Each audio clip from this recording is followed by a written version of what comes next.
This video is the first series on the frequency domain representation of linear time invariant systems applicable to Unit 2 of the Signals and Systems subject. The best example of frequency domain representation would be an example of music or speech where the various signals are represented as functions of frequency. Musical score of an orchestra would be an example where there are various instruments having different frequency. Example, the string bass has a low frequency sound and piccolo has a high frequency sound. Thus, what we hear is the superposition of sound generated by different instruments. This results in better characterizations of signals and systems and gives a way to the frequency domain representation. With this real-time example in mind, we go on to see how the actual frequency domain representation takes place. In general, the signal is represented as a weighted superposition of complex sinusoids, which means the weight depends upon how much percentage of each frequency is present in a particular sinusoid. When we consider this example, usually the sinusoids are integral multiples of a base frequency known as the fundamental frequency.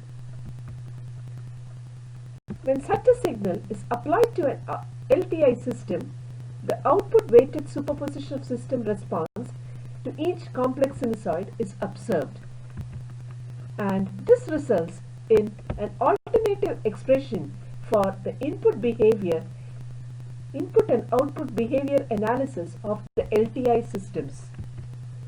And such an expression is useful for representing the system output as it represents the signals as superposition of complex sinusoids, resulting in, as before, better characterization of signals and systems using complex sinusoid, giving the way for frequency domain representation.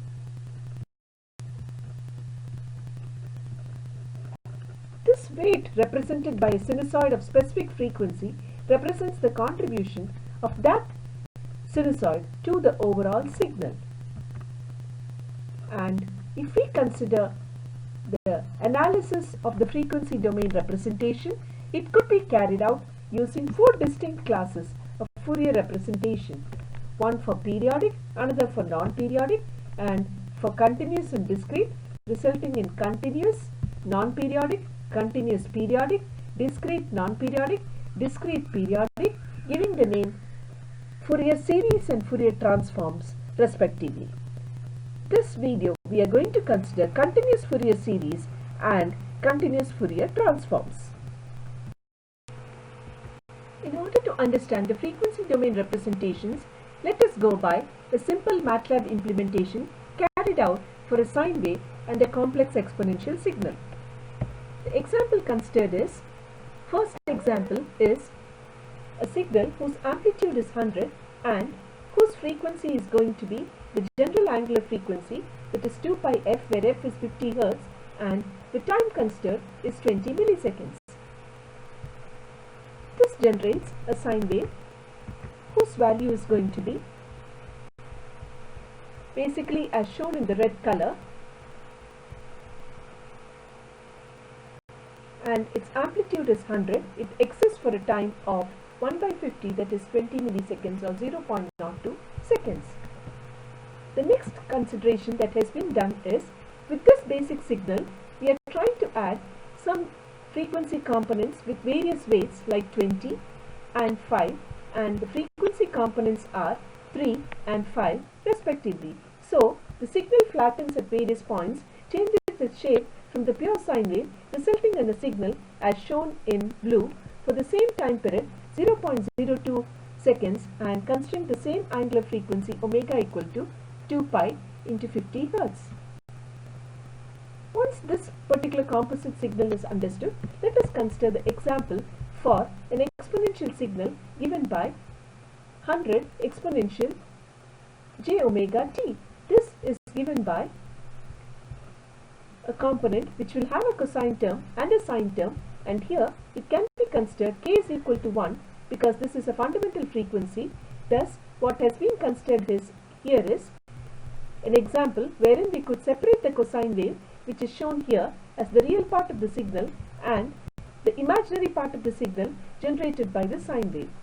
There is a slight flattening as before because this is the sampling time considered is slightly low value. With this exponential signal, let us try to add various weights to various frequency components, thereby generating a composite signal. Thus, we have generated another composite signal which is having a magnitude of 20 for the third frequency component and a magnitude of 5 for the fifth frequency component. The signal generated is shown here. It is shown in green for the cosine part, where it varies from the conventional cosine wave, and in magenta for the sine wave, where again it varies from the conventional sine wave, thereby showing that the composite signal has been generated. So, what is the problem of this frequency domain representation? Given a composite signal, can we find out what are the frequency components? For example, it is present at k equal to 1, k equal to 3 and k equal to 5, and also can we also try to find out what would be their magnitudes at those respective frequencies, or vice versa, given the frequency components of the signal, can we find out what is that particular signal? Next, let us go on to the conventional continuous frequency domain analysis, where the Fourier series and Fourier transforms were discussed. The Fourier series is generally given by f of x is equal to 1 by 2 a naught plus n equal to 1 a n cos n x plus n equal to 1 to infinity b n sin n x, resulting in a weighted superposition of sinusoid with various frequencies a1, a2, a3, etc., combination of both cosine and sine waves with different weights. Going in for the Fourier transform, this is necessary when the signals are non-periodic, which is generally the case in real-time signals. The expression given for Fourier transform is, given a signal in the time domain, the Fourier transform expression is f omega is equal to minus infinity to plus infinity f of t e power minus j omega t into dt. If a signal is given in the time domain, we could easily find out its frequency domain. Similarly, if the signal is available in the frequency domain, it is possible to determine its time domain value by going in for the inverse Fourier transform. The expression given is 1 by 2 pi integral minus infinity to plus infinity f omega into e power j omega t d omega. We are slightly changing from the representations here. By just changing the terms of representation, the expression remains the same. What is continuous Fourier series? As mentioned before, it is the analysis of the periodic signal in the continuous time domain, and the basic expression that is used has f omega is equal to a naught by 2 plus k equal to 1 to n ak cos k omega naught t plus k equal to 1 to n bk sin k omega naught t, and on expanding this we may be getting it as a1 cos omega naught t plus a2 cos 2 omega naught t plus a3 cos 3 omega naught t, etc. And this would have certain values of k and certain values of k may be missing, thereby indicating that only certain integral frequency components are present, as shown in the example before, where only 3 and 5 were present.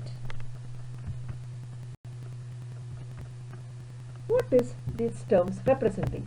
The first is a DC shift, which tells us whether the signal is going to experience a DC shift. If this term is absent, it may imply that there is no DC shift in the signal. The next is the cosine component present with various weights or with various coefficients, as has been discussed now, and the last one is the sine component present again with various ways or various coefficients. Thus, the continuous Fourier series is represented in the generic form as given above. Going on to the continuous Fourier series in the complex sinusoid mode, the expression given would be x of t is going to be equal to k equal to minus infinity to plus infinity x of k e power j k omega naught t, which represents the complex sinusoid. And here x of k is going to be equal to 1 by t integral 0 to t x of t e power minus j k omega naught t into dt. And e power j k omega naught t is given by cos k omega naught t plus sin k omega naught t. Thus, an introduction has been given wherein a signal has been represented in the time domain and it has been converted to the frequency domain x of k, or if it is given in the frequency domain, we can easily convert it to the time domain.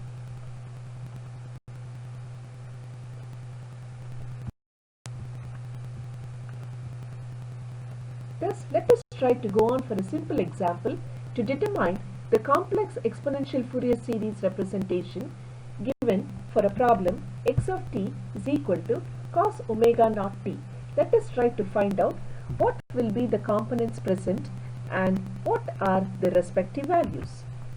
Going in for just expansion of the cos omega naught t trigonometric function, it is given by 1 by 2 e power j omega naught t plus e power minus j omega naught t. Thus, this could be represented as k equal to minus infinity to plus infinity x of k e power j k omega naught t. Here, the summation is required only for two specific values, that is when omega equal to 1 and when omega equal to minus 1. Thereby, the solution that we get is x of 1 is equal to half and x of minus 1 is equal to half. We do not have terms like e power 2j omega naught t or e power 3j omega naught t. Thereby, only a value is present at omega naught equal to 1. That's why at all other values other than k, the value of x of k is given to be 0. Similarly, the DC component is also 0.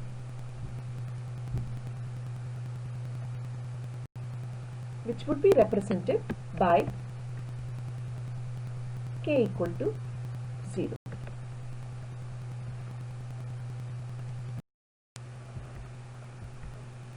Let us go on to a simple problem wherein we need to determine the time domain signal representation for a signal given in the frequency domain as x of k is equal to j into delta k minus 1 minus j into delta k plus 1 plus delta k minus 3 plus delta k plus 3.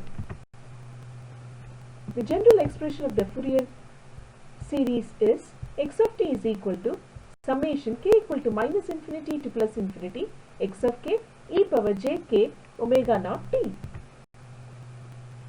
On expanding this expression, we would be getting this as, since it is j into e power j into 2 pi t minus j into minus j into 2 pi t. For the plus sign, we would be having the minus, and for the minus sign, we would be having the plus. Similarly, here we would be getting e power j into 3 because the displacement is 3 into 2 pi t and e power minus j for the plus sign 3 into 2 pi t. This results in an expression which is going to be given by, here it is e power j omega t plus e power minus j omega t, resulting in cos 6 pi t. Since 2 is missing, we have got it as 2 cos omega t. Here there is a j term, and when we multiply it with j term, it results in j square, which makes it negative, and we would be having the expression as minus, and then we would be considering the j term in the denominator, resulting in minus 2 sine 2 pi t as is given in this particular expression.